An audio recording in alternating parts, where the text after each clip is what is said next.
In today's video, I'm going to teach you how to pay expenses with owner funds in QuickBooks Online. Whether you're a small business owner managing your finances or someone who handles accounting tasks, this straightforward process will make it easy to record expenses using owner funds. Let's dive right in. First, you'll want to sign in to QuickBooks Online. Once you've reached the login page, enter your credentials as you would typically, and then click Continue to access your account. After logging in, navigate to the New button at the left side menu of your dashboard. This button is crucial as it leads you to various transaction types you can record.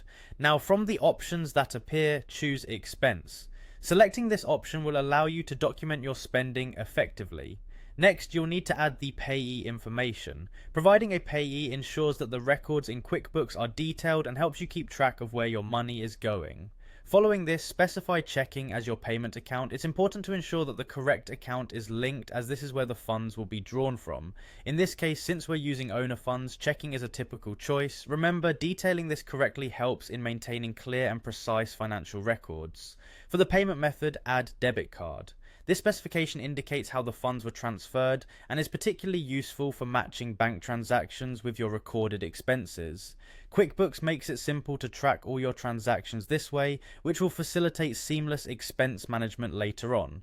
Next up is adding the category. Here, you'll need to choose owner investment as the category for this transaction. Categorizing the expense as owner investment keeps your personal contributions separate from business income, which is vital for accurate financial reporting and future audits. This distinction provides clarity to both you and your accountant about the origin of funds used for expenses. After setting the category, input the amount of the expense. Ensure this number is accurate, reflecting exactly what was spent. Any discrepancies here could lead to incorrect financial statements, affecting your overarching business budgeting and forecasting. Finally, once all the details have been filled out accurately, click on Save and Close. This action will finalize and record your expense entry in QuickBooks. Not only does it cleanly capture the transaction, but it also updates your financial statements and account balances automatically. And there you have it. A simple step-by-step guide on paying expenses with owner funds in QuickBooks Online. By following these steps, you're on your way to mastering your business's financial health. Don't hesitate to revisit this guide whenever you need a refresher or to share it with others who might find it useful. Thank you for tuning in, and I hope this guide makes your accounting tasks just a little bit easier.